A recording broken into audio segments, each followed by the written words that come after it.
저는 환갑이 되어서야 알았습니다. 제 인생의 가장 아름다운 순간이자 가장 아픈 비밀은 평생을 함께한 제 남편이 아닌 30년 전 낡은 다락방에 묻혀 있었다는 것을요. 이사 가는 날 남편의 잔소리를 뒤로하고 홀로 찾은 낡은 다락방. 그곳에는 잊고 지냈던 수많은 시간의 먼지들과 함께 제 풋풋했던 20살의 설렘, 그리고 가족 아무도 몰랐던 충격적인 첫사랑의 진실이 고스란히 잠들어 있었습니다. 그 시작은 빛바랜 흑백 사진 속 앳된 얼굴의 남자. 그리고 낡은 카세트 테이프 속 30년 만에 재생된 그의 목소리였습니다. 88올림픽의 함성 소리가 온 나라를 뒤덮던 그 시절, 가난했지만 순수했던 저와 그의 사랑. 그 사랑이 어째서 30년간 깊은 비밀로 묻혀 있었을까요? 58세 여인의 잃어버린 청춘을 찾아 떠나는 애틋한 시간 여행. 30년 넘게 봉인되었던 비밀이 밝혀지면서 과거의 오해와 희생, 그리고 현재의 삶에까지 영향을 미치는 숨겨진 진실을 마주하게 될 것입니다.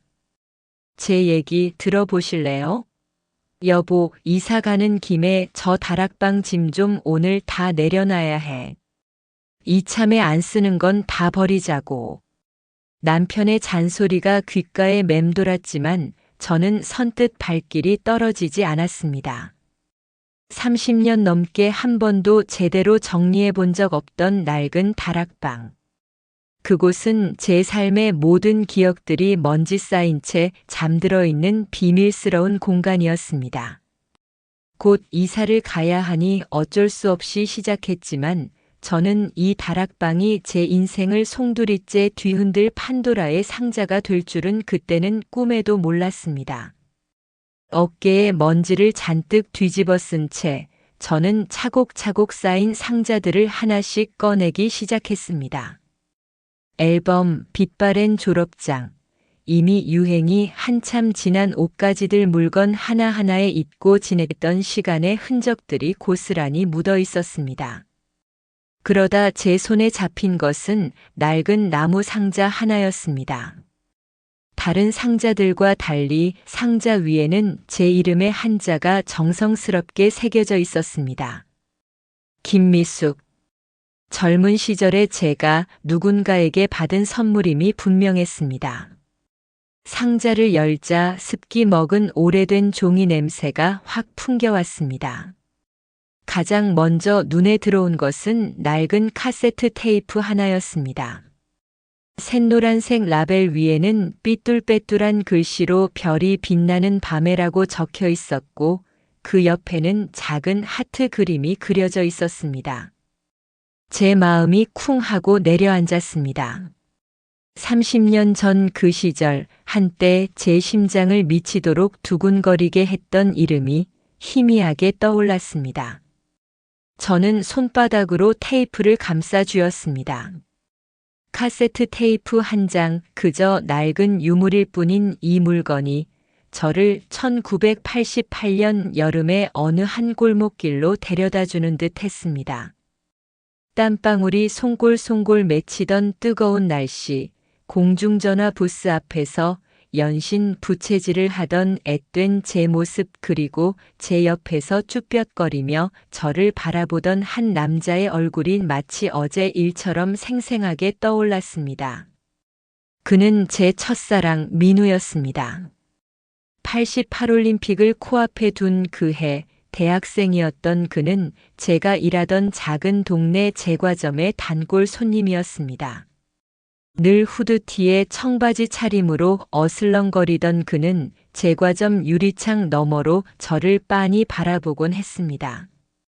저는 그의 시선이 느껴질 때마다 괜스레 얼굴이 붉어져 고개를 숙이곤 했죠. 가난했지만 마음만은 그 누구보다 순수했던 그 시절의 제가 그 낡은 카세트 테이프 안에 고스란히 담겨 있는 듯 했습니다. 카세트 테이프 아래에는 빛바랜 흑백 사진 몇 장과 함께 한 권의 낡은 일기장이 놓여 있었습니다. 저는 떨리는 손으로 일기장을 펼쳤습니다.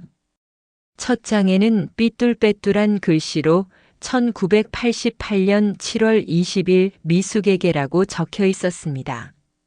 그리고 그 아래에는 제게는 너무나 익숙하지만 동시에 낯선 필체로 빼곡하게 채워진 글자들이 눈에 들어왔습니다. 그것은 민우가 제게 보낸 편지였습니다.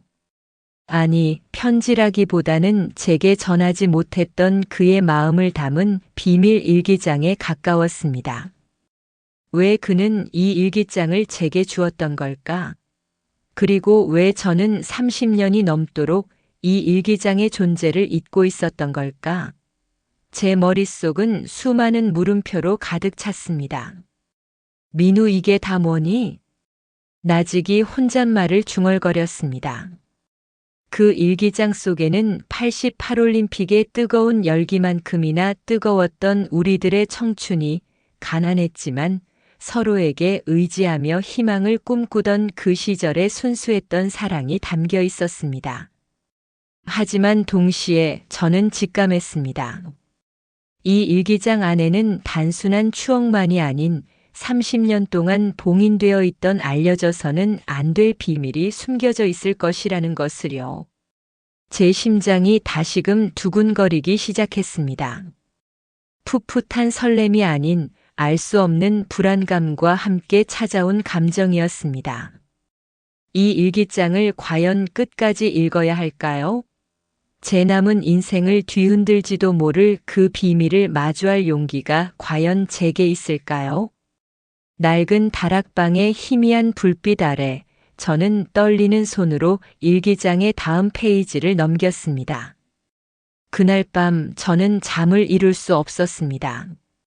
낡은 일기장을 펼쳐든 채 제 시선은 민우의 삐뚤빼뚤한 글씨를 따라 헤매고 있었습니다.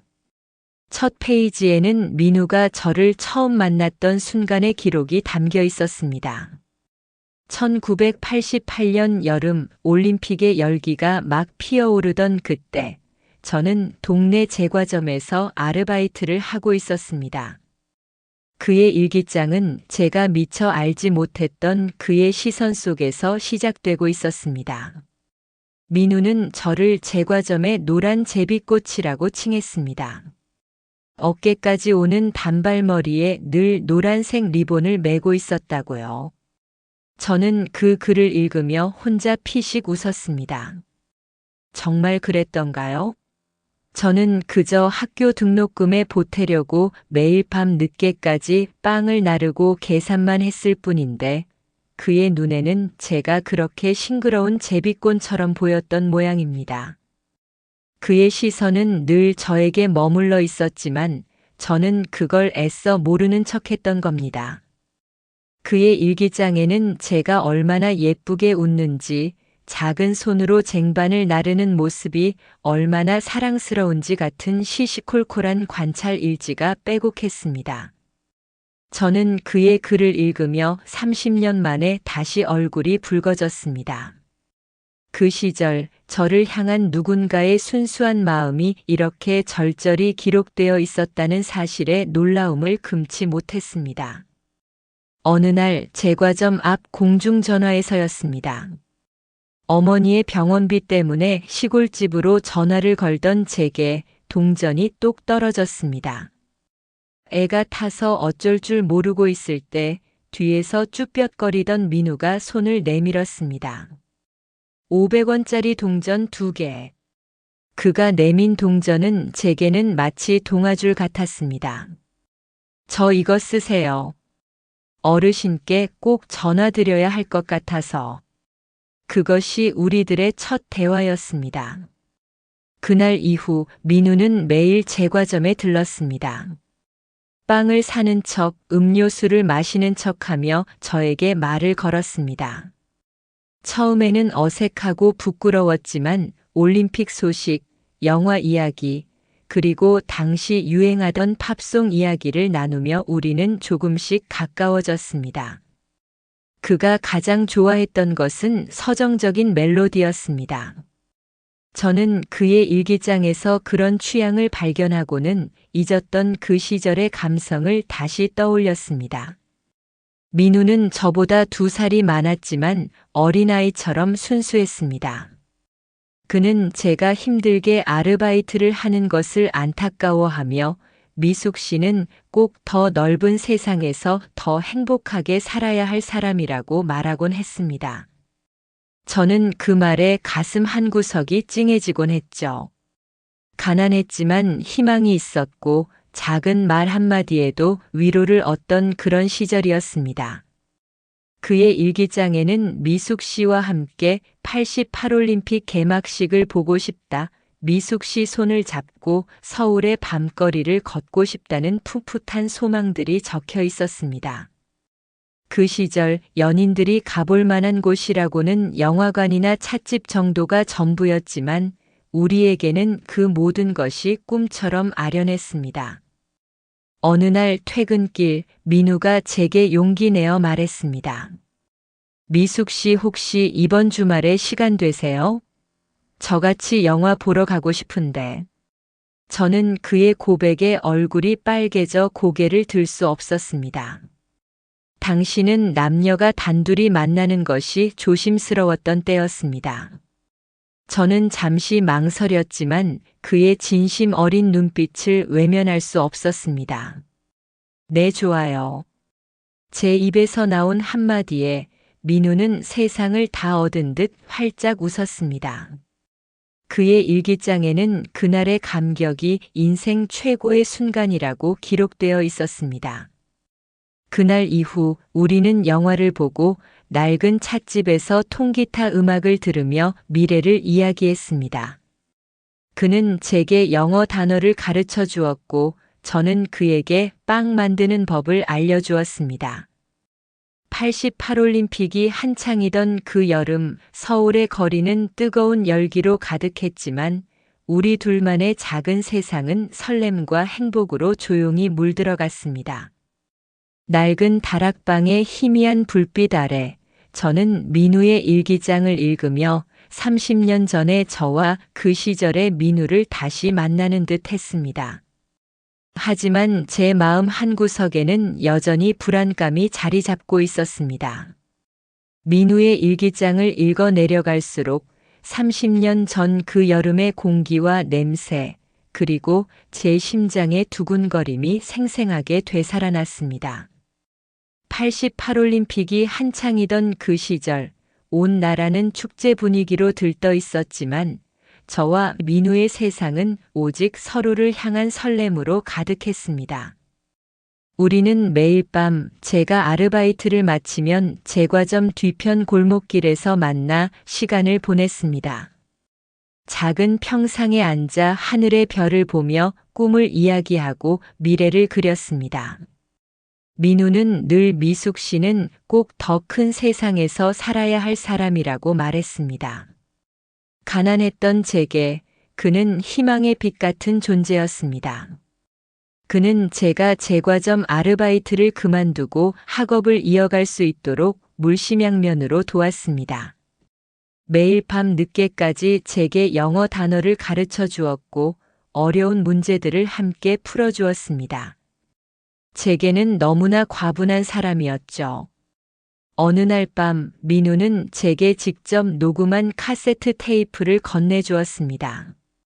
낡은 테이프 속에는 그가 직접 기타를 치며 부른 노래와 저에게 전하는 그의 진심 어린 고백이 담겨 있었습니다. 미숙 씨, 저는 미숙 씨를 처음 본 순간부터 미숙 씨를 사랑했습니다. 저와 함께 이 힘든 세상을 헤쳐나가 주지 않겠습니까? 저는 그 고백을 듣고 한참 동안 울었습니다. 가난한 저에게도 이렇게 과분한 사랑이 찾아왔다는 사실에 감사하고 또 감사했습니다. 그의 일기에는 이런 글이 적혀 있었습니다. 그녀가 울었다. 내 고백에 그녀가 울었다. 나는 세상에서 가장 행복한 사람이었다. 미숙 씨의 눈물을 닦아주며 나는 평생 그녀의 곁을 지키겠다고 맹세했다. 그날 이후 우리는 연인이 되었습니다. 88올림픽의 성공적인 폐막과 함께 우리들의 사랑도 무르익어 갔습니다. 우리는 함께 미래를 계획했습니다. 민우는 졸업 후 작은 회사에 취직하여 돈을 모으고 저는 학업을 마친 뒤 그와 결혼하여 작은 가정을 꾸리기로 했습니다. 비록 가진 것은 없었지만 서로에 대한 사랑과 미래에 대한 희망으로 가득했던 나날들이었습니다. 하지만 그 행복은 오래가지 못했습니다. 민우는 늘 저의 학업을 최우선으로 생각했습니다. 제가 밤늦게까지 공부하는 것을 보고는 몰래 제과점 사장님을 찾아가 미숙 씨의 학업을 위해 아르바이트 시간을 줄여달라고 부탁했습니다. 그리고는 제게 용돈까지 쥐어주며 공부에만 전념하라고 했습니다. 민우, 넌 정말 바보였어. 나직이 혼잣말을 중얼거렸습니다. 저는 그의 사랑이 너무나 고마웠지만 동시에 마음에 걸리는 것이 있었습니다. 그는 부유한 집안의 아들이 아니었습니다. 오히려 저보다 더 가정 형편이 어려운 상황이라는 것을 저는 어렴풋이 알고 있었습니다. 그런 그가 제게 헌신하는 모습을 볼 때마다 제 마음속에는 알 수 없는 불안감이 싹텄습니다. 혹시 그의 가족들이 우리의 관계를 알게 되면 어떤 일이 벌어질까 하는 막연한 두려움이었습니다. 그의 일기장에도 그런 불안감이 고스란히 적혀 있었습니다. 미숙 씨에게 내가 해줄 수 있는 것이 너무 없다는 사실에 좌절한다. 어머니께서 미숙 씨와의 만남을 아시면 분명 반대하실 텐데 같은 글들이었습니다. 우리는 그저 서로의 손을 꼭 잡은 채 희미한 미래를 향해 걸어갈 뿐이었습니다. 88올림픽이 끝나고 찬 바람이 불어오던 어느 가을밤이었습니다. 저는 민우와 함께 낡은 공중전화 부스 안에서 그의 어깨에 기대어 있었습니다. 민우야, 우리는 과연 행복해질 수 있을까? 조용히 물었습니다. 민우는 다정하게 대답했습니다. 그럼 미숙 씨랑 나랑 같이 있으면 세상에서 가장 행복해질 거야. 내가 꼭 그렇게 만들어 줄게. 그의 말은 제 마음을 따뜻하게 감싸주었지만 제 불안감까지 잠재우지는 못했습니다. 저는 그의 가족들이 우리의 관계를 허락하지 않을 것이라는 막연한 예감을 떨칠 수 없었습니다. 그리고 그 예감은 불행하게도 현실이 되고 말았습니다. 낡은 다락방의 희미한 불빛 아래 저는 일기장의 다음 페이지를 넘겼습니다. 그리고 그 다음 페이지에는 저의 불안감이 현실이 되었음을 알리는 충격적인 내용이 기다리고 있었습니다. 민우의 일기장에는 그날의 충격적인 사건이 고스란히 기록되어 있었습니다. 88올림픽이 끝나고 가을이 깊어지던 어느 날, 민우는 갑자기 시골에 계신 어머니가 위독하다는 전화를 받고 고향으로 내려갔습니다. 저는 그의 걱정스러운 뒷모습을 보며 왠지 모를 불안감에 휩싸였습니다. 며칠 뒤 민우는 저에게 싸늘하게 변한 얼굴로 돌아왔습니다. 그의 어머니가 우리의 관계를 알게 된 것입니다. 민우는 외동아들이었고 그의 어머니는 민우를 명문대에 보내기 위해 평생을 희생하신 분이었습니다. 어렵게 모은 돈으로 서울에 방 한 칸을 얻어주고 아들의 학업에 모든 것을 거셨죠.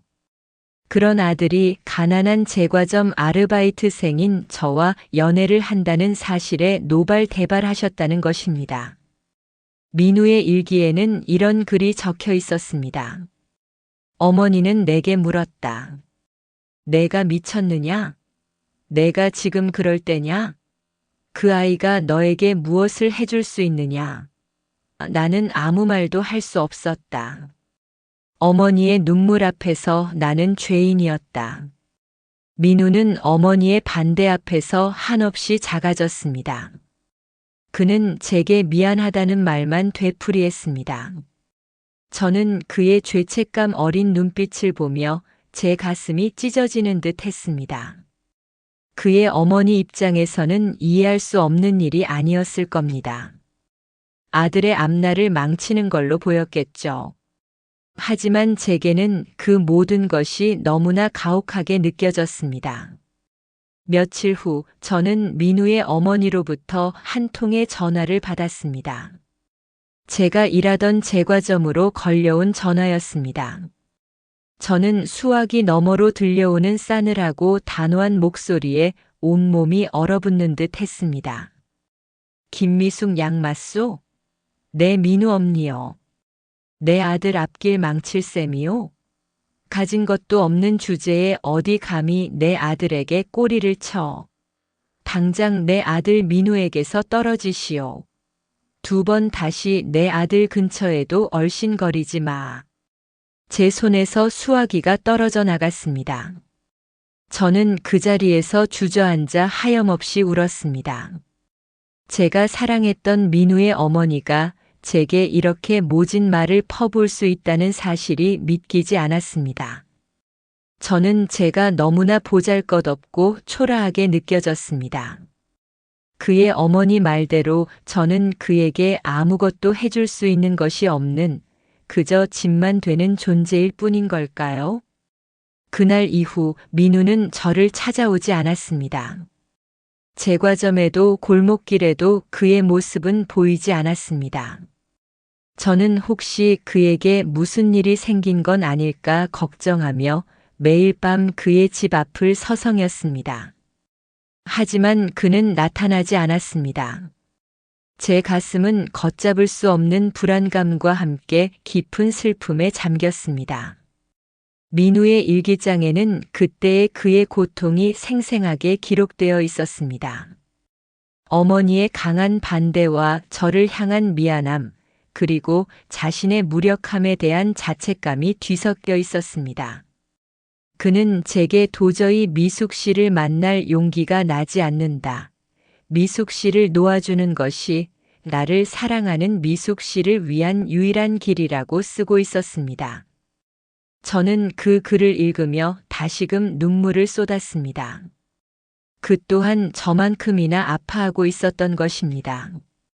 민우야, 왜 그랬어? 왜 나를 포기했어? 나직이 혼잣말을 중얼거렸습니다. 저는 그의 일기장 속에서 답을 찾고 싶었습니다.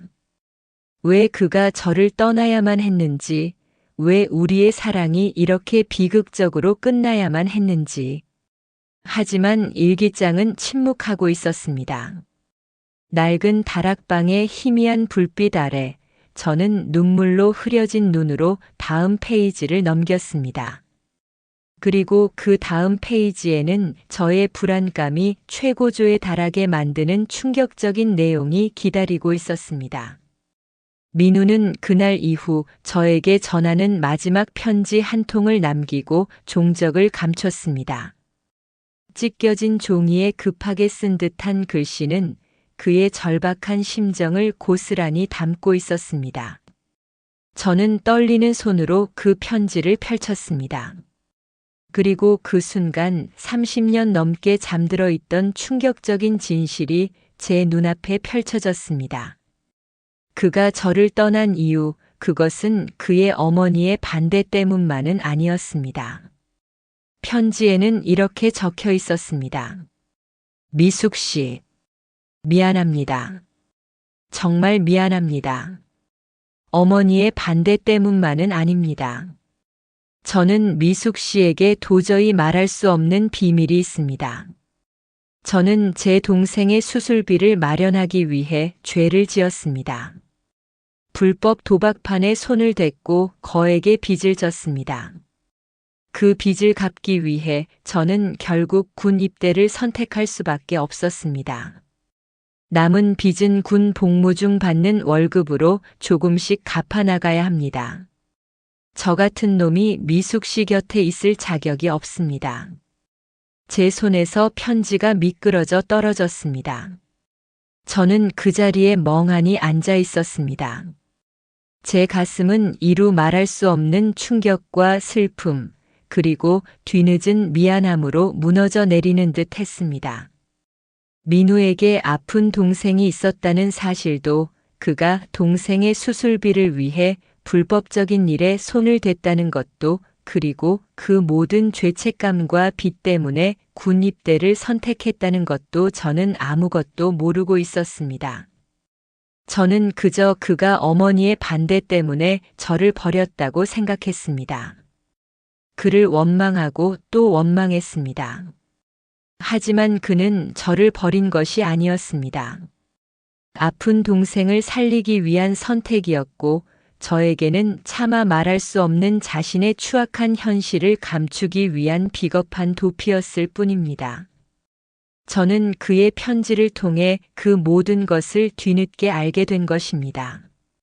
30년이라는 시간이 흐른 뒤에요. 민우야, 민우야, 왜 말해주지 않았어? 왜 혼자서 모든 짐을 짊어졌어? 흐느끼며 중얼거렸습니다.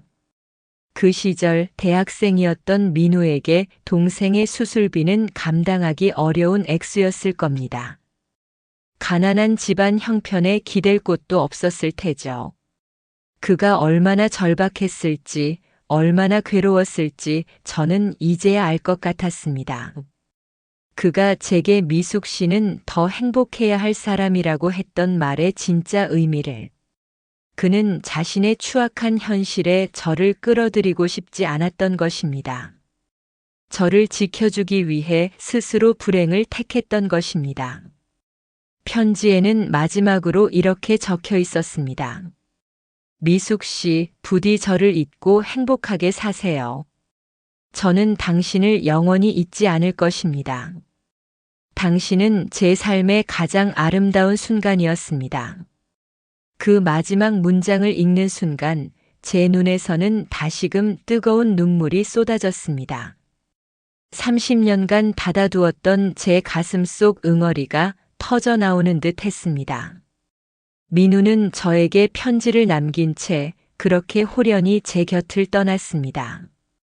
저는 그가 군대에 갔다는 사실도, 그가 어떤 고통을 겪고 있는지조차 모른 채 그를 원망하며 긴 시간을 보냈습니다. 그리고 저는 결국 다른 사람과 만나 결혼을 했습니다. 평생을 함께할 남편을 만나 행복한 가정을 꾸렸고 자식들을 낳아 키웠습니다. 하지만 제 마음 한구석에는 늘 민우에 대한 알 수 없는 그리움과 미안함이 자리 잡고 있었습니다. 그 감정의 정체를 30년이 지난 지금에야 알게 된 것입니다. 낡은 다락방의 희미한 불빛 아래 저는 민우의 편지와 일기장을 부여잡고 한참을 울었습니다. 비로소 그의 모든 것이 이해되는 순간이었습니다. 그는 결코 저를 배신한 것이 아니었습니다. 저를 사랑했기에 저를 지켜주기 위해 가장 고통스러운 길을 선택했던 것입니다. 88올림픽의 뜨거운 열기 속에서 피어났던 우리들의 풋풋한 첫사랑은 그렇게 비극적인 희생과 오해 속에 묻혀버린 것이었습니다. 제 마음 속에서는 회한과 함께 30년 묵은 그리움이 사무쳤습니다. 과연 민우는 지금 어디서 어떻게 살고 있을까? 그는 아픈 동생을 잘 보살피고 빚도 모두 갚고 행복하게 살고 있을까? 그의 마지막 선택이 옳았을까? 저는 그의 일기장을 부여잡고 30년 전 그 여름의 민우를 다시 만나고 싶다는 간절한 바람에 사로잡혔습니다. 하지만 시간은 이미 너무나 많이 흘러버린 뒤였습니다. 저는 그를 그리워하며 밤낮으로 울었습니다. 30년이 넘는 시간 동안 저는 한 번도 그를 제대로 이해하지 못했던 것입니다. 남편은 제가 며칠째 식음을 전폐한 채 다락방에 틀어박혀 있는 것을 이상하게 여겼습니다. 여보, 무슨 일이야? 어디 아픈 거야? 그의 걱정스러운 물음에도 저는 아무 대답도 할 수 없었습니다. 제 남은 삶을 함께할 남편에게 30년 전 첫사랑의 비밀을 털어놓을 용기가 제게는 없었습니다. 그저 이사 준비가 힘들어서 그렇다는 거짓말만 되풀이할 뿐이었습니다. 하지만 제 마음속에는 오직 한 가지 생각뿐이었습니다. 민우는 지금 어디에 있을까? 30년 전에는 휴대폰도 없었고 사람의 소식을 알기란 하늘의 별 따기만큼이나 어려웠습니다. 저는 우선 낡은 일기장에 적힌 그의 마지막 주소를 찾아보았습니다. 하지만 그 주소는 이미 오래전에 재개발되어 사라지고 없었습니다. 낡은 동네는 온통 고층 아파트 단지로 변해 제가 알던 그 시절의 모습은 찾아볼 수 없었습니다. 저는 민우의 소식을 찾기 위해 백방으로 뛰어다녔습니다. 그와 함께 다녔던 대학교 동문회에 연락해보고 그가 일했던 작은 인쇄소의 행방을 수소문했습니다. 심지어 30년 전 그와 함께 봤던 영화 포스터를 찾아내어 영화 잡지사에 전화까지 걸었습니다. 혹시 이 영화를 보러 온 젊은 남녀에 대한 기사가 있느냐고요. 사람들은 저를 이상하게 보거나 혹은 30년 전 일을 어떻게 아느냐며 난감해했습니다. 하지만 저는 포기할 수 없었습니다. 죽기 전에 단 한 번이라도 민우를 다시 만나 그의 희생에 대한 미안함과 고마움을 전하고 싶었습니다.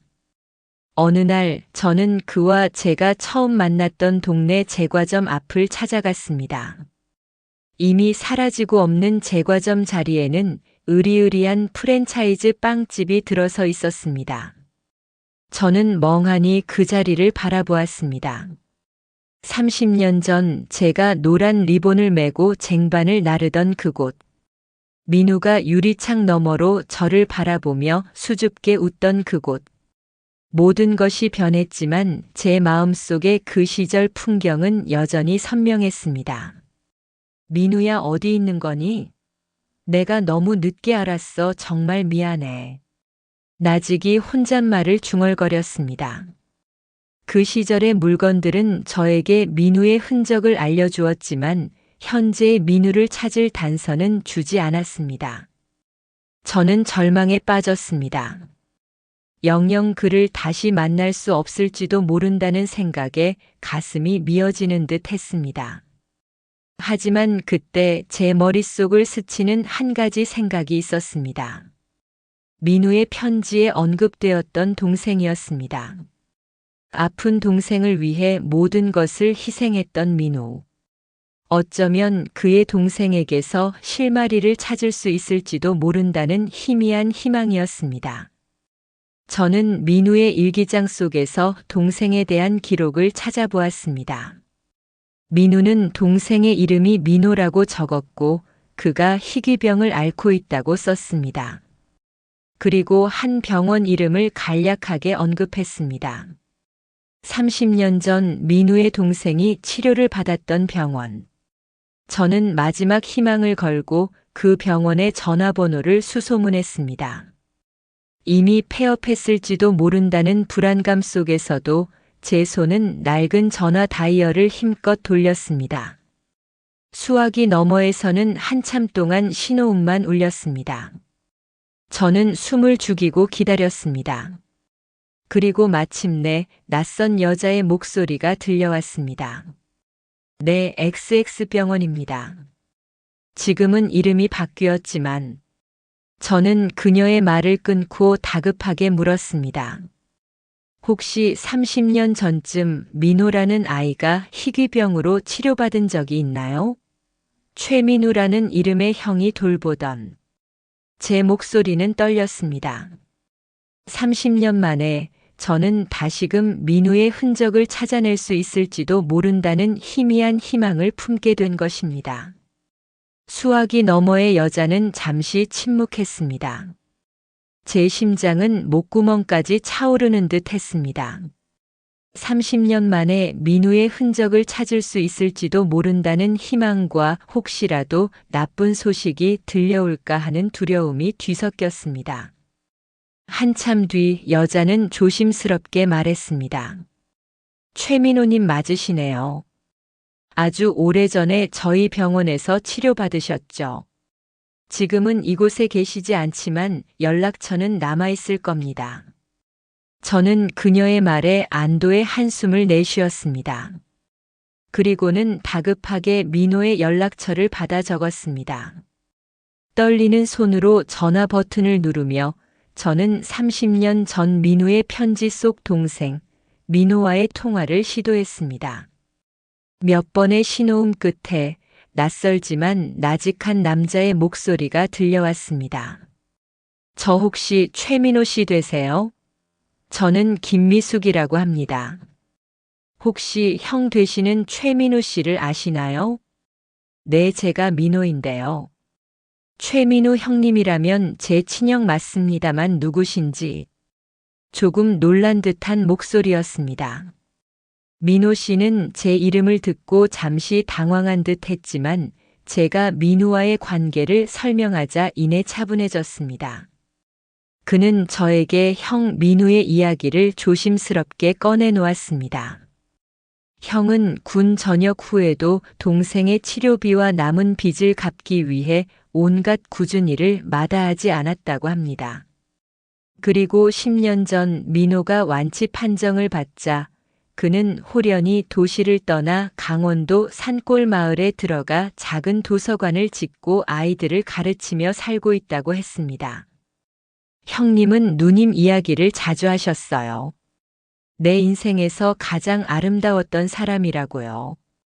그땐 제가 너무 어려서 잘 몰랐는데 항상 누님을 그리워하는 눈치였습니다. 민호 씨의 말에 제 눈에서는 다시금 눈물이 흘렀습니다. 그는 저를 잊지 않았던 것입니다. 30년이라는 긴 시간 동안 저 또한 그를 잊지 못하고 살았는데 그 또한 그랬다는 사실에 가슴이 미어지는 듯 했습니다. 민호 씨는 제게 민호가 있는 산골 마을의 주소를 알려주었습니다. 저는 그 주소를 받아든 채 30년 만에 그를 찾아갈 용기를 얻었습니다. 며칠 뒤 저는 강원도의 작은 산골 마을에 도착했습니다. 구불구불한 산길을 한참 올라가자 그림 같은 풍경 속에 낡지만 정갈하게 꾸며진 작은 도서관이 눈에 들어왔습니다. 마당에는 아이들이 제잘거리며 뛰어놀고 있었고 그 아이들 사이에서 허름한 점퍼 차림의 한 남자가 책을 읽어주고 있었습니다. 저는 그의 뒷모습을 보는 순간 제 심장이 멎는 듯 했습니다. 세월의 흔적은 고스란히 남아 있었지만 그 뒷모습은 제가 기억하는 민호와 다름없었습니다. 저는 한참 동안 그를 바라보았습니다. 그의 곁에는 제가 알지 못했던 아이들과 평화로운 미소가 함께하고 있었습니다. 30년 전 저를 위해 모든 것을 희생하고 홀로 고통을 감내했던 그가 이제는 이렇게 평온하고 행복한 모습으로 살고 있다는 사실에 감사하고 또 감사했습니다. 저는 그에게 다가갔습니다. 그리고 그의 이름을 불렀습니다. 민우야, 민우야. 떨리는 목소리로 불렀습니다. 그는 제 목소리에 천천히 고개를 돌렸습니다. 그리고 저를 본 순간 그의 눈은 놀라움과 함께 알 수 없는 그리움으로 가득 찼습니다. 30년 만에 마주한 그의 얼굴은 주름투성이었지만 제가 기억하는 순수했던 청년의 모습이 여전히 남아 있었습니다. 그는 아무 말 없이 저를 바라보았습니다. 그의 눈가에는 저처럼 뒤늦은 회한과 그리움이 맺혀 있었습니다. 미숙 씨? 떨리는 목소리로 제 이름을 불렀습니다. 저는 그의 이름을 부르며 그에게 다가갔습니다. 그리고 그의 손을 잡았습니다. 30년 동안 전하지 못했던 미안함과 고마움, 그리고 잊지 못했던 사랑의 감정이 한꺼번에 밀려왔습니다. 그는 제 손을 잡은 채 아무 말 없이 눈물을 흘렸습니다. 88올림픽의 뜨거운 함성 속에서 피어났던 우리들의 첫사랑은 그렇게 30년의 시간을 넘어 다시금 조용한 산골 마을에서 재회하게 된 것입니다. 30년 만에 마주한 민우의 손은 세월의 흔적만큼이나 거칠고 투박했습니다. 하지만 그 손에서 느껴지는 온기는 30년 전 제가 기억하는 그 순수했던 청년의 손과 다름없었습니다. 우리는 작은 도서관 한편에 앉아 밤늦도록 이야기를 나누었습니다. 그는 제가 떠난 뒤 동생의 수술비를 갚기 위해 얼마나 고단한 삶을 살았는지, 그리고 산골 마을에 정착하여 아이들을 가르치며 어떻게 마음의 평화를 찾았는지 조용히 들려주었습니다. 저는 그에게 30년 전의 오해를 풀고 뒤늦은 미안함을 전했습니다. 민우야, 그때는 정말 미안했어. 너의 사정을 아무것도 모르고 너를 원망했어. 제 말에 민우는 고개를 저으며 희미한 미소를 지었습니다. 아닙니다, 미숙 씨. 그때는 제가 너무 어렸고 미숙 씨를 지켜주고 싶다는 마음뿐이었습니다. 저의 어리석은 선택이었죠. 그는 자신의 삶이 결코 불행하지 않았다고 말했습니다. 비록 저와의 사랑은 이루어지지 않았지만 동생을 살려낸 것에 대한 보람과 아이들을 가르치며 얻는 행복이 그의 삶을 가득 채웠다고 했습니다. 저는 그의 평온한 미소를 보며 비로소 제 마음속에 30년 묵은 응어리가 스르르 풀리는 것을 느꼈습니다. 민우는 제게 낡은 카세트 테이프를 건넸습니다. 미숙 씨에게 마지막으로 전하고 싶었던 이야기입니다. 테이프 속에는 그가 30년 전 저를 떠나기 직전에 녹음했던 목소리가 담겨 있었습니다. 미숙 씨, 부디 저를 잊고 행복하게 사세요. 저는 당신을 영원히 잊지 않을 것입니다. 당신은 제 삶의 가장 아름다운 순간이었습니다. 저는 그의 목소리를 들으며 다시금 눈물을 흘렸습니다. 하지만 이번에는 슬픔의 눈물이 아닌 뒤늦은 이해와 감사함의 눈물이었습니다. 민우야, 고마워, 정말 고마워. 나직이 혼잣말을 중얼거렸습니다. 우리는 서로의 현재의 삶을 존중하고 축복했습니다. 그는 제게 미숙 씨도 행복한 가정을 꾸리고 잘 사시는 모습을 보니 마음이 편하다고 말했습니다. 30년이라는 시간의 간극이 무색하게 우리는 마치 어제 헤어진 연인처럼 편안하게 서로의 안부를 물었습니다. 하지만 그 안에는 더 이상 이루지 못한 사랑에 대한 미련이나 원망은 없었습니다. 오직 서로의 행복을 바라는 진심만이 가득했습니다. 다음 날 아침 저는 산골 마을을 떠나기 전 민우에게 마지막 인사를 건넸습니다. 그는 작은 도서관 앞에서 아이들과 함께 저를 배웅했습니다. 그의 얼굴에는 어제보다 더욱 평온하고 행복한 미소가 피어 있었습니다. 미숙 씨, 부디 행복하세요. 그리고 가끔은 저를 기억해 주세요. 그의 마지막 인사에 저는 고개를 끄덕였습니다. 그는 제게 잊을 수 없는 첫사랑이자 제 인생의 가장 아름다운 추억으로 영원히 남을 것입니다. 저는 낡은 다락방에서 발견한 일기장과 편지, 그리고 30년 만의 재회를 통해 비로소 제 인생에 잃어버린 한 조각을 찾은 듯 했습니다. 막연한 그리움으로 남아있던 민우는 이제 제 마음속에서 따뜻하고 아름다운 추억으로 재탄생했습니다. 그리고 그의 희생과 사랑을 이해하게 되면서 제 삶은 더욱 풍요롭고 단단해졌습니다. 사랑하는 남편과 자식들 곁에서 저는 민우와의 추억을 마음속 깊이 간직한 채 남은 인생을 더욱 감사하고 충만하게 살아갈 것입니다. 어쩌면 낡은 다락방은 과거의 흔적을 버리는 공간이 아니라 잊고 있던 소중한 추억과 깨달음을 발견하는 공간일지도 모릅니다.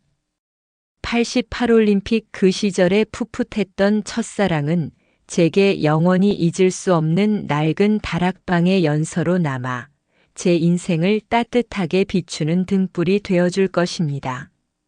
사랑하는 마음 산책 시청자 여러분, 오늘 낡은 다락방의 연서 이야기는 여기까지입니다. 30년 만에 낡은 다락방에서 발견된 첫사랑의 비밀은 한 여인의 삶에 뒤늦은 깨달음과 함께 진정한 평화를 가져다 주었습니다. 여러분의 삶에도 이처럼 잊고 지냈던 아름다운 추억이나 소중한 인연이 있으신가요?